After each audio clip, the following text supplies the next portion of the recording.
I'm seated on the third row of a large hall at the Marina Bay Sands Convention Center. I was here for a conference. There was once upon a time when such events were quite the norm. The topic was interesting and relevant for me, but the speaker was droning on, and I was getting bored.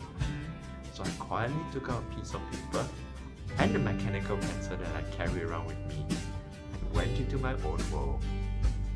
You see, I like doodling, and I like flourishing my little art pieces with calligraphic writings.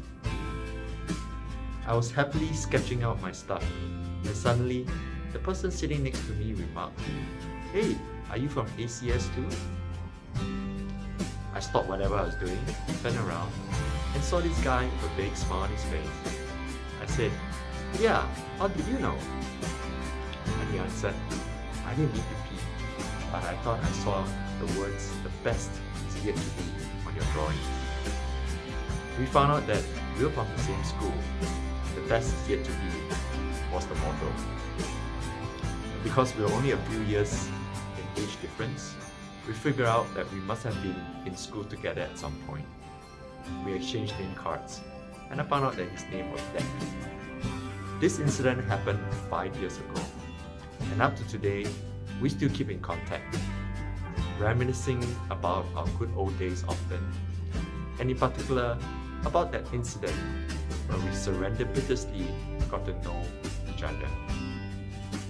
This is what I call a distracting conversation. Something I did not plan, but had a good outcome. In a sense, I was distracted, and I was glad I was.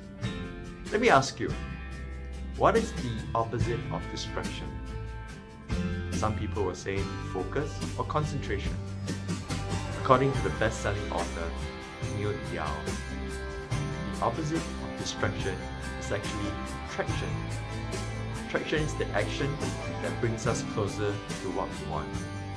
Distraction moves us in opposite direction. We're often told to avoid distractions since young because it takes away our time and energy. But actually, a little bit of distraction can be good. It opens up our horizons, exposes us to new things, and allows ideas to cross-fertilize within our mind. In a study to look at why some architects are more creative than others, two particular habits stood out. First, creative architects tend to have playtime in their schedules, which means that they will do other things apart from work during those periods. Some people will call it distracting moments, or daydreaming, or simply useless activity. But some of the best creative ideas are formed when we have those distracting moments. The key is to have the right amount of distraction. Not too much, not too little, just the right amount, and perhaps with a little bit of structure. Incidentally, the second habit that creative architects have is that they defer decisions as long as time permits them. In other words, they procrastinate. So, procrastination may not be such a bad thing after all. But that will be for another video. So the next time you feel distracted, look at it from a positive angle. In fact, schedule time to be distracted.